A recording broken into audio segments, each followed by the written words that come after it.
The church was silent, not the peaceful kind of silence, the heavy kind, the kind that settles over a room when hundreds of people are trying not to cry. Rain tapped softly against the stained glass windows as mourners filled every wooden pew. Some had come to honor Arthur Langford, others had come out of curiosity, because the entire city had been talking about his marriage. At the front of the church stood a simple oak casket covered with white lilies. Inside rested Arthur Langford, 81 years old, architect, widower, father, husband, and the man almost everyone believed had made the biggest mistake of his life. Beside the casket stood a young woman in a simple black dress. One hand rested gently over the small curve of her pregnant belly. She was only 28. Her eyes were red from crying, but she stood tall. Her name was Emma Hayes. The whispers had already begun. I still don't understand it. She married him for the inheritance. Come on. And he was over 80, poor old man. Emma heard every word. She didn't respond. She simply looked at Arthur's peaceful face one last time, then she reached into her purse. She pulled out a sealed envelope. Across the front, written in neat handwriting, were 5 simple words for Emma. After I'm gone. The lawyer quietly stepped forward. Mrs. Langford, he said softly. Arthur wanted you to read it only after the service. Emma nodded. Her fingers trembled. She stared at the envelope for a long moment.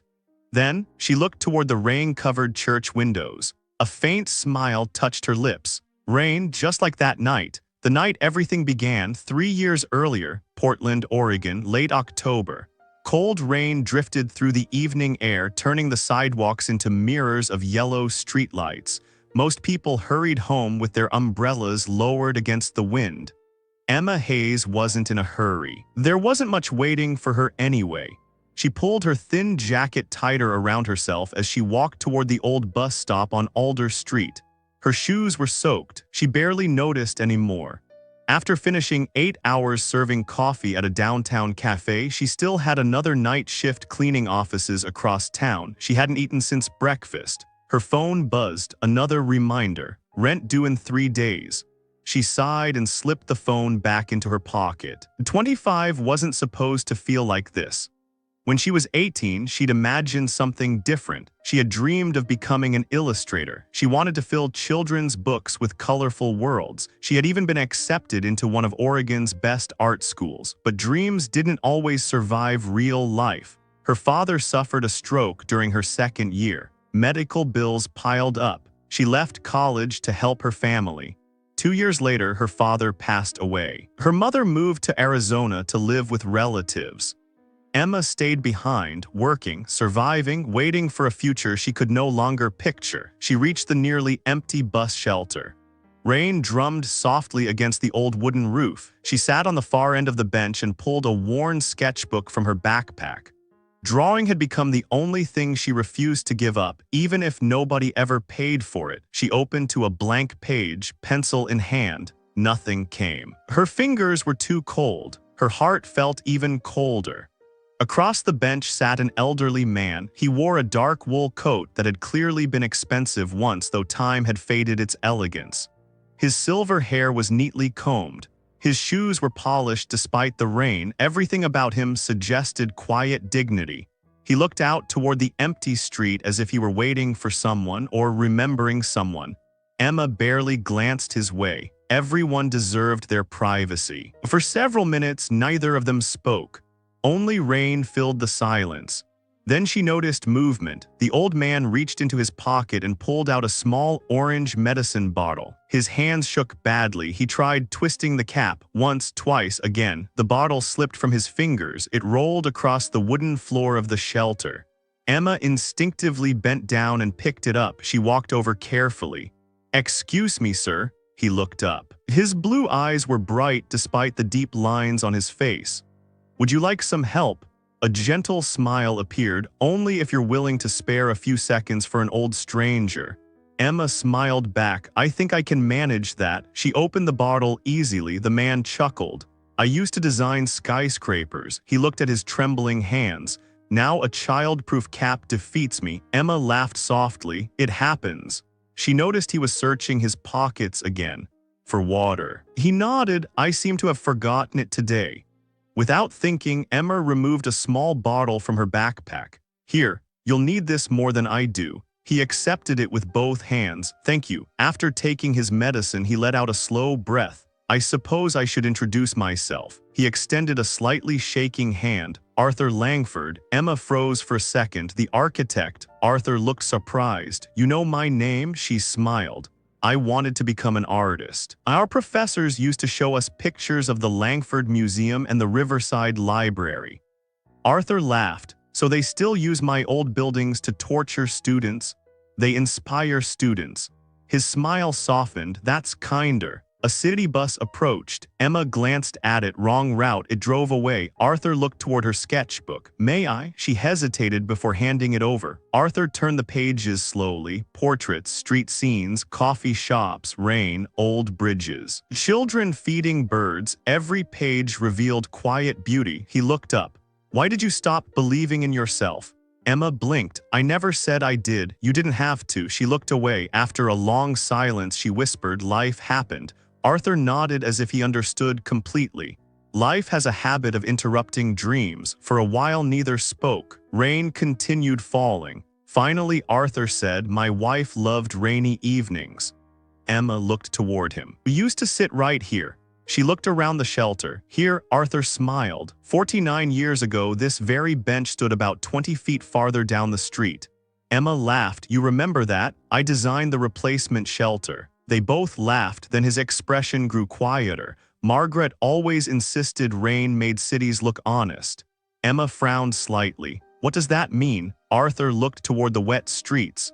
When everything shines, people notice the beauty. When it rains, he smiled sadly, you notice what survives. Emma quietly absorbed his words. For reasons she couldn't explain, they stayed with her. Arthur glanced at her hands. They're shaking. She looked embarrassed. I'm just cold. He studied her for a moment. No, she looked up. You're exhausted. Emma forced a small smile. Is there a difference? Arthur answered so softly she almost missed it. Sometimes there isn't. The sentence landed somewhere deep inside her. Nobody had asked how she was in months.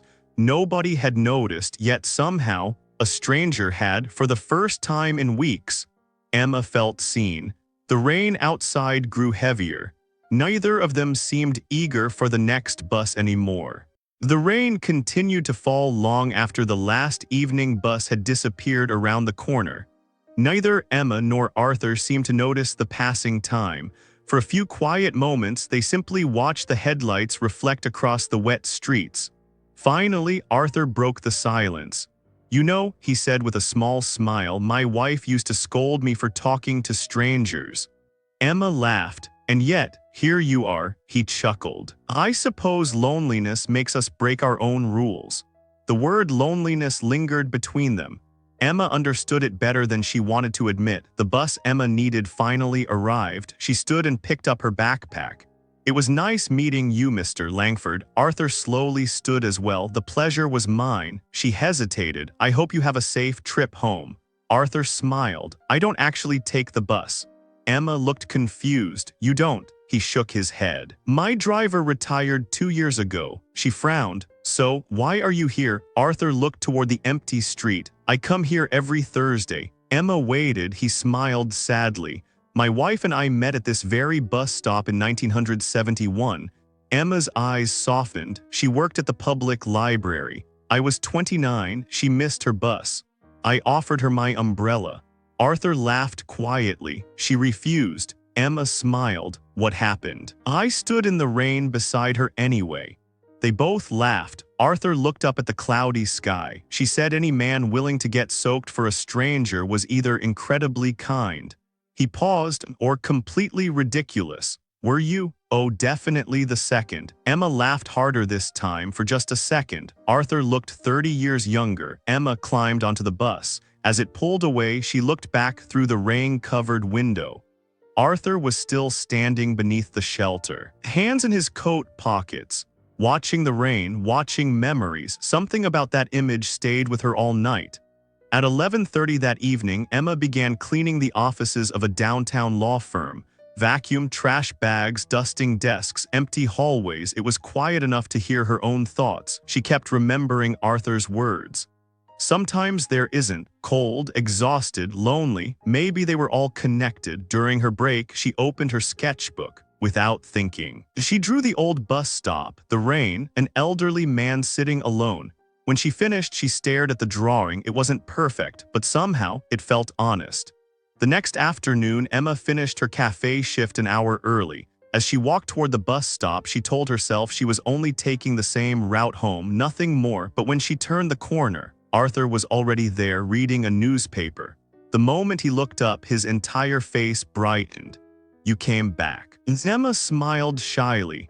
"I brought coffee." She lifted 2 paper cups. Arthur laughed. "I was just wondering if architects ever qualify as lucky." She handed him one. "I don't know, but lonely old men probably do." He grinned, careful.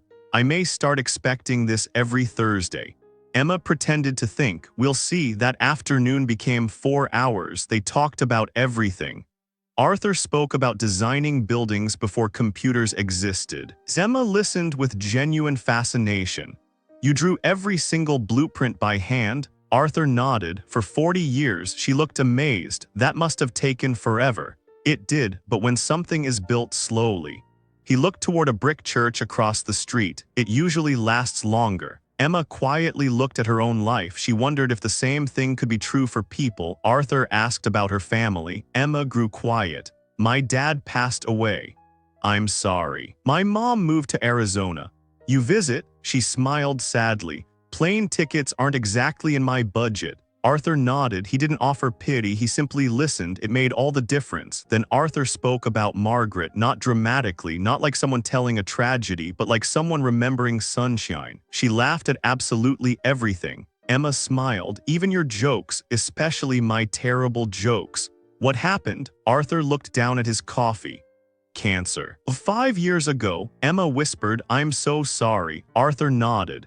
"I spent 52 years waking up beside the same woman." He looked toward the rain. Then one morning, the house became too quiet. Emma didn't know what to say, so she simply reached over and gently rested her hand on his. Arthur looked surprised, then grateful. Sometimes silence said everything. Weeks passed. Thursday became Friday. Friday became Tuesday, eventually. Neither of them remembered whose idea it had been to meet more often. It simply happened. Emma started bringing homemade sandwiches. Arthur always complained they were too big, then finished every bite. Arthur introduced Emma to little cafes that had existed since the 1960s, places tourists never found. She showed him tiny art galleries hidden between bookstores. One afternoon, she convinced him to try tacos from a food truck. Arthur looked suspicious. "I survived 78 years without eating food from a truck." Emma laughed. "You're 81. I was hoping you wouldn't notice." After one bite, Arthur raised his eyebrows. "I may owe this truck an apology." As winter approached, people began recognizing them. The barista smiled every Tuesday. The bookstore owner greeted them by name. Even the bus drivers waved.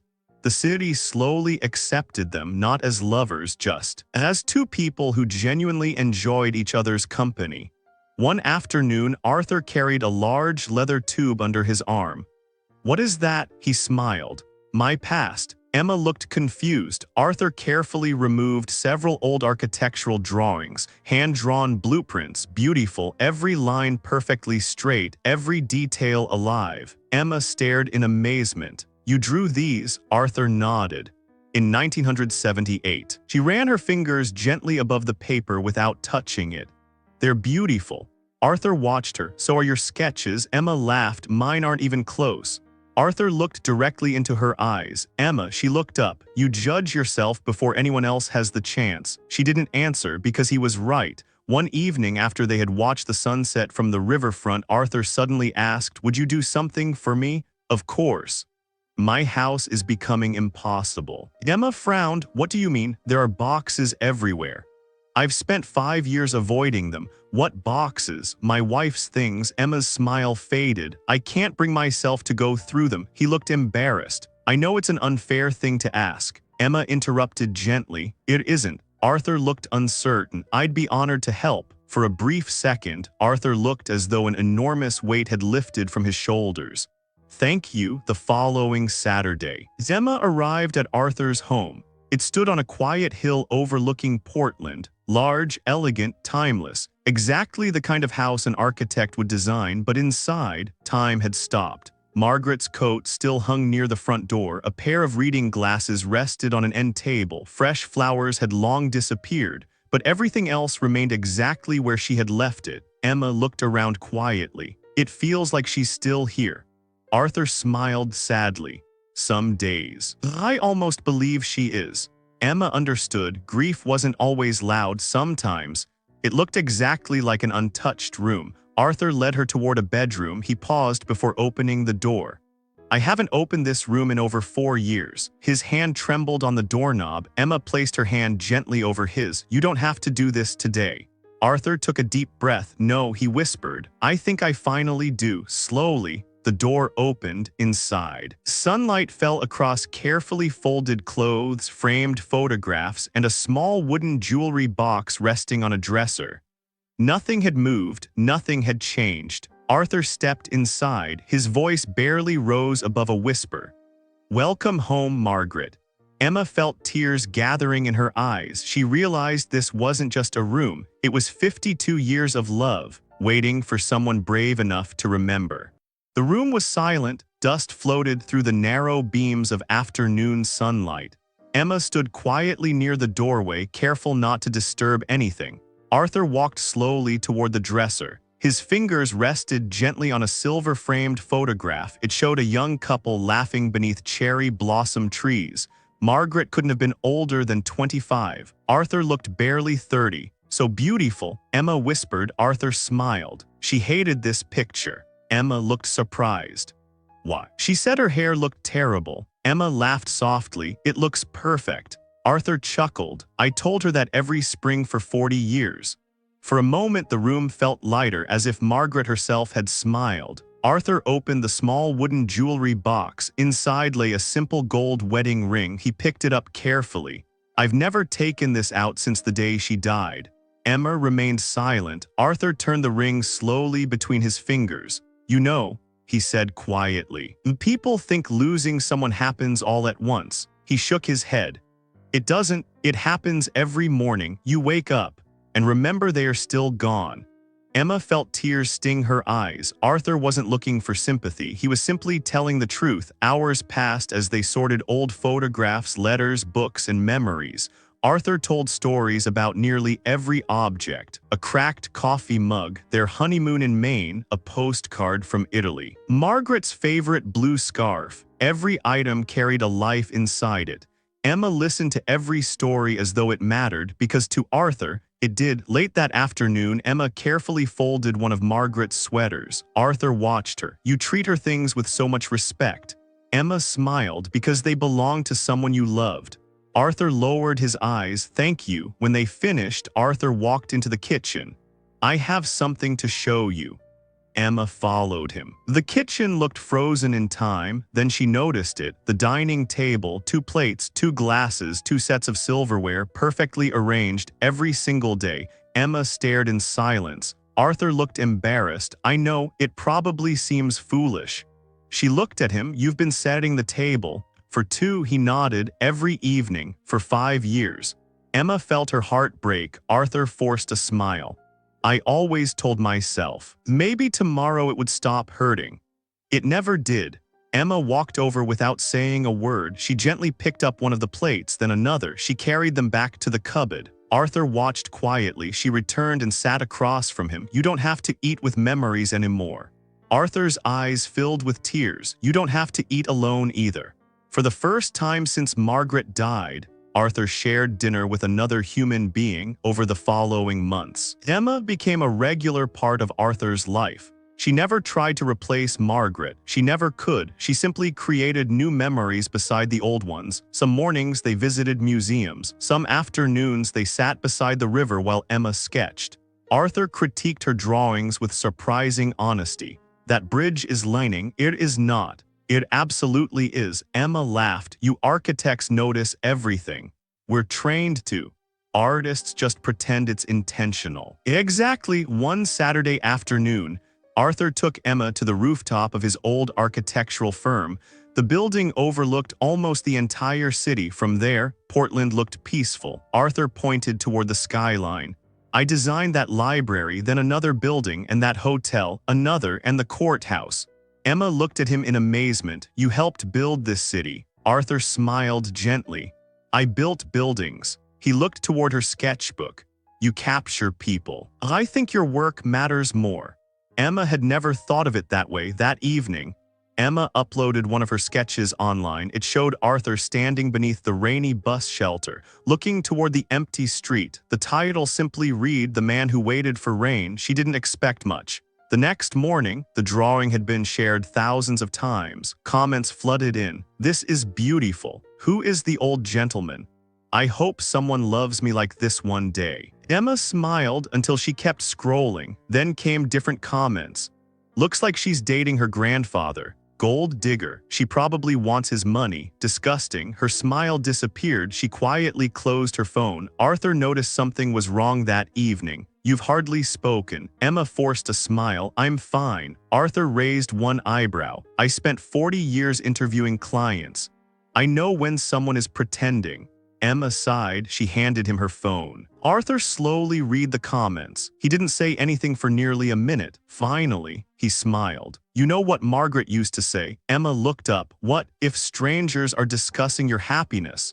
You're probably happier than they are. Emma couldn't help laughing. Arthur handed the phone back. Never let people who don't know your story write your ending. A week later, Arthur invited Emma to a charity gala hosted by the city's architectural foundation. It'll be boring, he warned. There will be too many speeches. Emma smiled. Then we'll survive together. The ballroom sparkled with crystal chandeliers. Nearly everyone recognized Arthur. People greeted him warmly. Many remembered his work, but almost everyone looked curiously at Emma. Whispers followed them through the room. Who's she? His granddaughter? No. I heard she married into money before he even proposed. She's much too young. Emma tried to ignore it. Arthur quietly squeezed her hand beneath the table. You okay? She nodded. I've had worse customers.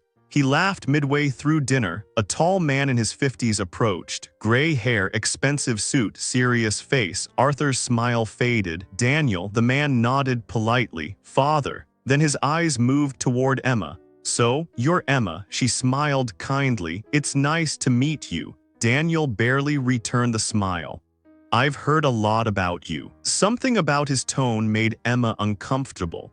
Arthur noticed immediately. Daniel, sit down. Daniel remained standing. I'd rather not. He looked directly at Emma. I'd like a private word. Arthur's expression hardened. Anything you have to say, you can say in front of me. Daniel sighed, then spoke quietly enough that only they could hear. I don't know what game you're playing, but my father has already lost one great love. I won't let someone manipulate him again. Emma froze. Arthur slowly stood. His voice remained calm. My son, apologize. Daniel didn't move. I've watched elderly people get taken advantage of. I'm not blind. Emma felt every eye in the ballroom turning toward them. She stood. I think I should leave. Arthur gently took her hand. No. Daniel looked at Emma one last time. If you truly care about him, walk away now. Without another word. He left. The ballroom fell silent. Emma looked down at the floor. She had expected strangers to judge her. She hadn't expected Arthur's own family to believe the worst. Arthur turned toward her. His eyes were full of sadness, not because of what Daniel had said, but because Emma had been forced to hear it. He spoke softly. I'm sorry. Emma looked at him. You don't have to apologize for someone else's fear. Arthur nodded, but deep inside, he knew something had changed. Their friendship was no longer just theirs. Now, the world had stepped into it. The ride home was unusually quiet. Rain streaked across the windows of Arthur's car as Portland's lights blurred into soft colors. Neither of them mentioned what had happened at the gala. Neither of them needed to. Some wounds were too fresh for words. Arthur finally broke the silence. I'm sorry Daniel spoke to you that way.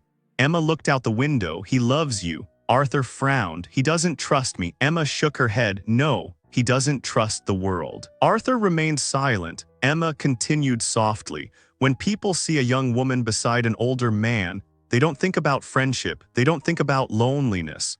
They think about money. Arthur looked down. And does that make you want to leave? Emma turned toward him. Do you? He answered immediately. No, she smiled. Neither do I. The next morning, Arthur received a phone call. It was Daniel. Dad, we need to talk. I'm listening. I hired someone. Arthur's face hardened. You did what? A private investigator. Silence filled the room. I wanted to know who Emma Hayes really is. Arthur closed his eyes. You had absolutely no right. I was protecting you. Arthur's voice became firm. No, you were insulting a good woman. Daniel sighed. Dad, she's 25. You're 81. This isn't normal. Arthur quietly replied, neither is losing the love of your life. Neither is eating dinner alone every night. Neither is sitting in an empty house wishing someone would knock on the door. Daniel had no answer. Arthur hung up. Across town, Emma was having her own difficult day. At the cafe where she worked, two co-workers whispered while pretending to clean tables. Did you see the pictures online? Yeah, she's dating that millionaire architect. I heard he's worth millions. Emma walked past them without saying a word, but every sentence felt like another stone added to her heart. During her lunch break, she sat alone in a nearby park. She opened her sketchbook. She couldn't draw for the first time in years. Her hands refused to move. That evening, Arthur found her sitting on their favorite bench beneath the old bus shelter. She didn't notice him at first. He quietly sat beside her. No sketch today. Emma shook her head. I don't feel like an artist anymore. Arthur looked at the blank page. Do you know what I see? She shrugged. Woman who's tired. No, a woman who's letting strangers hold her pencil. Emma looked at him. Arthur gently took the sketchbook. He drew one simple line, completely crooked. Emma laughed. That's terrible. I know, I'm an architect. I build buildings.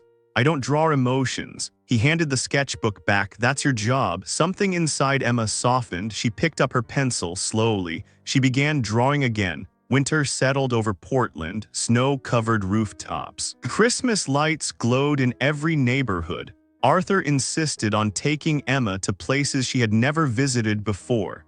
The Christmas market, a symphony orchestra, an old independent bookstore where he had taken Margaret on one of their earliest dates. Inside the bookstore, Arthur quietly pulled an old novel from a shelf. The Bridges of Madison County. Emma smiled. You've read it. Arthur nodded. Margaret cried. You.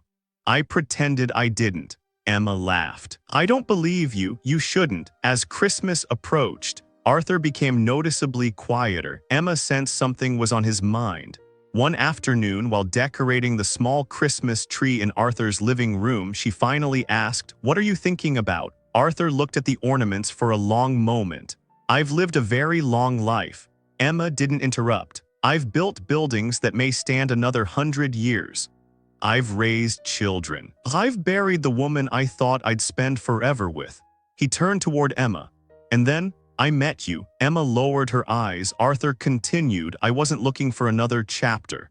I thought my story had already ended, but somehow, you gave me another beginning. Tears filled Emma's eyes. She whispered, You gave me one too. A few days later, Daniel arrived unexpectedly at Arthur's house.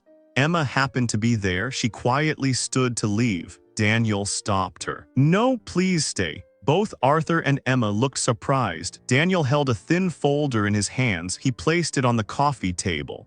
I hired that investigator.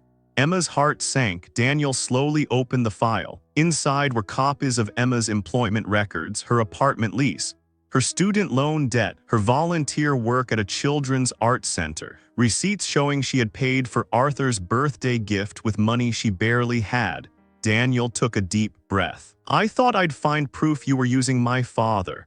He looked directly at Emma. Instead, I found proof that you've been protecting him. Silence. Daniel continued. You've never accepted money. You've refused expensive gifts. You still work 2 jobs and every charity donation my father made this year. He smiled faintly. Was your idea? Emma looked down. She had never wanted recognition. Daniel's voice grew softer. I owe you an apology. He turned toward Arthur. And I owe you one too. Arthur stood without saying a word. He embraced his son. Years of misunderstanding disappeared in one quiet hug. Then Daniel looked at Emma. My mother would have liked you. Emma couldn't hold back her tears. Thank you. Christmas Eve arrived. Fresh snow covered the city. Arthur asked Emma to meet him somewhere special. The rooftop, she guessed. Arthur smiled. You remembered. They rode the old elevator to the top floor of the architectural firm Arthur had founded decades earlier. The city stretched endlessly below them. Christmas lights shimmered like stars. Snowflakes drifted gently through the cold night air. Arthur walked slowly toward the edge of the rooftop. This city gave me a career. He looked at Emma. But you gave me something much harder to build. A reason to hope again. Emma felt tears forming. Arthur reached into his coat pocket. He pulled out a small velvet box. Emma's heart stopped. Arthur smiled nervously. I've given presentations to governors. I've negotiated million-dollar projects. I've spoken before thousands of people. He laughed softly, and somehow, I've never been this terrified. Emma covered her mouth. Arthur slowly lowered himself onto one knee. It took effort. His knees weren't what they once had been. Emma instinctively reached toward him. He smiled. Not yet. She laughed through tears. Arthur opened the ring box. Inside rested a simple vintage diamond ring. It had once belonged to Margaret. My wife told me something shortly before she passed away. Arthur's voice trembled. She said, "Promise me you won't spend the rest of your life alone just because you loved me." Emma listened through tears. Arthur continued, "I thought keeping that promise would be impossible, until I met a young woman at a rainy bus stop who reminded an old architect that life can still surprise you." He took a deep breath. "Emma Hayes, I cannot promise you decades. I cannot promise you growing old together, but I can promise you this. For every sunrise I have left, I will choose you. Every single day." He looked into her eyes. "Will you marry me?" Emma dropped to her knees in front of him. She was crying so hard she could barely speak. Instead of answering immediately, she gently held his face in both hands. Then she whispered, "I don't want 40 years with someone else. I want whatever time God gives me. With you." She smiled through tears. "Yes, Arthur, yes, I'll marry you." Arthur closed his eyes for a moment. A single tear rolled down his cheek, not from sadness, but from gratitude, as he slipped the ring onto Emma's finger. Snow continued falling around them. Far below, the city celebrated Christmas. High above, two lonely hearts quietly promised each other forever. The news spread across Portland much faster than Arthur or Emma had expected. The headlines were impossible to ignore. 81-year-old architect engaged to 25-year-old artist. Local television stations wanted interviews. Newspapers wanted photographs. Social media filled with thousands of opinions. Some people admired their courage. Others questioned their motives. Emma made one decision very quickly. She stopped reading the comments. One rainy evening, as they sat beneath the old wooden bus shelter where they had first met, Emma finally asked the question that had been weighing on her heart. "Arthur, does any of this bother you?" Arthur watched the rain for a long moment before answering. "When I was 30, people said I worked too much. When I was 50, they said I should retire. When I was 70, they said I was too old to start new projects." He smiled gently. "People have always believed they know what's best for someone else's life." He turned toward Emma. "So I stopped letting strangers decide whether I should be happy." Emma rested her head against his shoulder. For the first time in weeks, the noise of the world disappeared. Only the sound of rain remained. 2 months later, on a beautiful spring afternoon, Arthur and Emma stood beneath an old maple tree in the botanical gardens. It wasn't a grand wedding. There were no reporters, no television cameras, only the people who truly loved them. Emma wore a simple ivory wedding dress. She carried a bouquet of white roses and fresh wildflowers. Arthur waited for her with tears already filling his eyes. The moment she reached him, he whispered, "You are the most beautiful bride I've ever seen." Emma smiled through happy tears. "And you're the most handsome groom here." Arthur laughed softly. "I should certainly hope so." Daniel proudly stood beside his father. Claire stood beside Emma. The ceremony was simple, honest, filled with love. When the minister asked if they promised to love one another for the rest of their lives, Arthur answered first. With every day I have left, Emma squeezed his hands, and with every day we share, as they exchanged rings, even the birds seemed to fall silent. For the first time in many years, Arthur no longer felt lonely. Life after the wedding wasn't filled with expensive vacations or extravagant parties. Instead, it was built from ordinary moments, morning coffee together, slow walks through the neighborhood, cooking dinner side by side, watching old movies while rain tapped softly against the windows. Emma slowly brought life back into Arthur's quiet house. Fresh flowers appeared on the dining table. Music filled rooms that had been silent for years. Laughter echoed through hallways that once held only memories.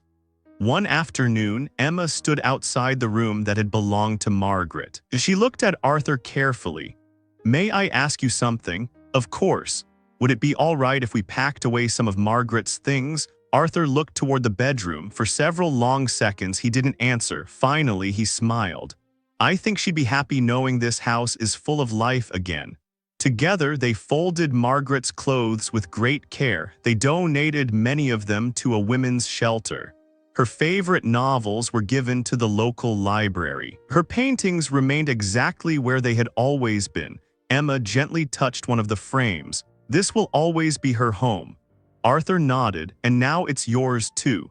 One evening, Arthur found Emma asleep at the dining table. Colored pencils, sketches, and unfinished drawings covered every inch of the table. Children's stories, friendly animals, magical forests, tiny adventures. Arthur quietly smiled. The next morning, he asked Emma to trust him. Without asking any questions, she climbed into the passenger seat. After nearly 20 minutes, they stopped in front of an old brick building in downtown Portland. "What are we doing here?" Emma asked. Arthur simply smiled. "Come with me." They walked toward the entrance. Above the doorway hung a brand new wooden sign. Emma looked up. Her own last name stood beside Arthur's. She stared in complete disbelief. "What is this?" Arthur placed a small key in her hand. "I've been working on this surprise for months." Emma looked around the building. Inside were large windows filled with natural light, blank walls waiting for artwork, shelves, drawing tables, a small reading corner for children. It was everything she had ever dreamed of. Arthur smiled. "This place belongs to you now." Emma shook her head immediately. "No, Arthur, I can't accept something like this." He gently interrupted her. "You aren't accepting a gift. You're accepting a future." He handed her a folder. Inside were legal papers showing the building had already been transferred into her name. Emma could barely breathe. "You actually did this." Arthur nodded. "I've spent my life building offices, museums, and libraries." He looked into her eyes. "But this is the first building I've ever created for someone's dream." Emma wrapped her arms around him and held him tightly. "I don't know how I'll ever repay you." Arthur smiled. "You already have." She looked confused. "You gave an old man another reason to wake up every morning." Over the following months, Emma transformed the building into a small illustration studio where she taught children how to draw. Every Saturday morning, the room filled with laughter. Arthur never missed a class. He always sat quietly in the back with a cup of coffee, watching Emma encourage children to believe in themselves. One little boy proudly held up his drawing. "Mr. Langford," Arthur smiled. "Yes, do you know how to draw?" Arthur laughed. "I'm afraid I'm much better at building houses than drawing dragons." The room filled with laughter. Emma smiled from across the classroom. Moments like these became their greatest treasures. Nearly a year later, on a warm summer morning, Emma walked into the kitchen carrying a tiny white gift box. Arthur looked up from his newspaper. "What's this?" She smiled. "Open it." Arthur slowly lifted the lid. Inside rested a tiny pair of baby shoes. For several seconds, he simply stared. His eyes moved from the shoes to Emma, then back again. His voice trembled. "Emma." She nodded, tears already filling her eyes. "We're having a baby." Arthur covered his mouth with both hands. He had faced earthquakes, financial crises, the loss of the woman he thought he'd love forever. Yet nothing had prepared him for this moment. The tears rolled freely down his cheeks. "I thought life had already given me every miracle I deserved." Emma knelt beside him and gently took his hands. She smiled through her own tears. "I guess life had one more surprise waiting for us." Arthur looked down at the tiny shoes once more, then he whispered the words Emma would never forget. Our child will always know one thing. They were created from love, not from time. The months passed quietly. Emma's pregnancy brought a new kind of excitement into their home. Arthur spent hours reading books about babies, even though he joked that he had forgotten everything he had learned as a young father. One afternoon, Emma found him sitting in the nursery with a tiny rocking chair. "What are you doing?" she asked with a smile. Arthur looked up. "I'm making sure our little one has the best seat in the house." Emma laughed. "You built skyscrapers. And now you're worried about a rocking chair." Arthur smiled. "The biggest buildings I ever designed will never matter as much as this room." Emma walked over and kissed his forehead. She knew exactly what he meant. As autumn arrived, Arthur's health began to change. At first, it was easy to ignore. He became tired more often. Walking up the stairs left him breathless. Some afternoons he needed to rest after only a short walk. When Emma suggested seeing a doctor, Arthur smiled. "I've had a wonderful 84 years. I'm not afraid of getting older." Emma looked into his eyes. "I'm not afraid of growing older either. I'm just not ready to lose you." Arthur gently held her hand. "None of us are ever ready." A few weeks later, the doctor confirmed what Arthur had quietly suspected. His heart had grown weak. There was treatment, there were medications, but there was no cure. As they drove home, neither of them spoke. Finally, Arthur broke the silence. "You know what surprises me?" Emma looked at him. "I'm not thinking about dying. I'm thinking about all the mornings I'll miss making coffee with you." Emma reached across the car and held his hand. "We'll make every morning count." Arthur smiled. "That's exactly what I was hoping you'd say." The following weeks became precious. They visited their favorite cafes, walked slowly through the botanical gardens, watched sunsets from the rooftop where Arthur had proposed, and whenever it rained, they always found themselves back at the old wooden bus stop. One evening, as rain softly tapped against the shelter, Arthur looked toward the empty street.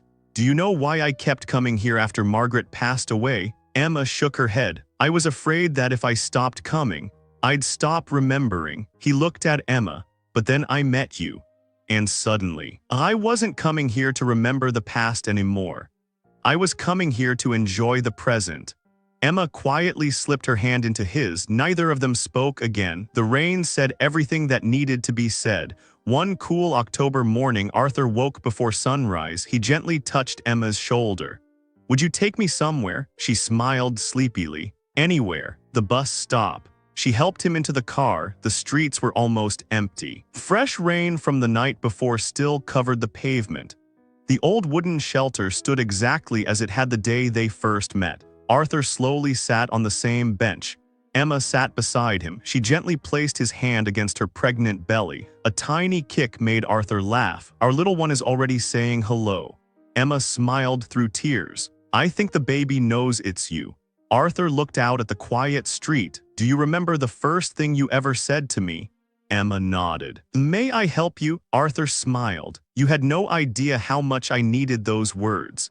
He turned toward her. "You didn't just help me open a bottle of medicine. You helped me open my heart again." Emma could no longer hold back her tears. Arthur gently wiped one away. "No tears. We promised we'd always smile when it rains." She tried. She really tried. Arthur took a slow breath. "I've lived a beautiful life. And because of you." It had the most beautiful ending I could have imagined. He leaned his head gently against her shoulder. The morning sun slowly appeared through the clouds. Birds began singing somewhere nearby. Emma listened to his breathing. It became softer, slower, then it quietly stopped. There was no fear, no pain, only peace. Arthur Langford left this world exactly where his second chance had begun, still holding Emma's hand. 3 days later, the church was filled beyond capacity. Architects, artists, neighbors, friends, former students, people whose lives Arthur had touched over 6 decades. After the service, Arthur's lawyer quietly approached Emma. He handed her a sealed envelope. Across the front, Arthur had written only 5 words for Emma. "After I'm gone." With trembling hands, she opened it. Inside was a handwritten letter. She took a deep breath and began reading aloud. "My dearest Emma, If you're reading this, then my final journey has already begun. Please don't spend your days asking why we didn't have more time. Instead, smile because we used every single day we were given. The first time we met, you apologized for helping an old man open a bottle of medicine. The truth is, you opened something much more important. You opened a heart that had been closed by grief. People believed you sacrificed your youth. They couldn't have been more wrong. You gave me hope. You gave me laughter. You gave me purpose. And somehow, you gave me a future I never thought I'd have again. When our child asks about me one day, don't tell them I was an old man. Tell them I was a man who was lucky enough to be loved by their mother. Teach our child that love is never measured by age or by wealth or by the number of years two people share. Love is measured by kindness, by loyalty, by forgiveness, and by choosing the same person every single day, whenever it rains. Don't think of my goodbye. Think of a rainy evening at a lonely bus stop, where a tired young artist smiled at an old architect and quietly asked, "May I help you?" That simple question became the greatest gift anyone has ever given me. Thank you for choosing the last bench with me. Forever yours, Arthur. When Emma finished reading, the church remained completely silent. Not a single person moved. Daniel buried his face in his hands. Claire wiped tears from her cheeks. Even those who had once judged their marriage could no longer hold back their emotions. Emma carefully folded the letter. She pressed it gently against her heart. Then she looked toward the rain falling outside the church windows. With a peaceful smile, she whispered, "Thank you, Arthur, for choosing me too." 5 years passed. Emma had become one of Portland's most beloved children's book illustrators. The little studio Arthur had given her had grown into a place where hundreds of children discovered the joy of drawing. Above the entrance, the same wooden sign still welcomed every visitor. Emma never changed it, not because it was a gift, but because it was a promise. One rainy afternoon, she sat beneath the old wooden bus shelter with her 5-year-old son. The little boy balanced a sketchbook on his knees. Looking up, he asked, "Mom, why do we always come here when it rains?" Emma smiled. She looked at the empty place beside her, not with sadness, but with gratitude. Then she softly answered, "Because this is where the greatest love story of my life began." The little boy smiled. He picked up his pencil and began to draw.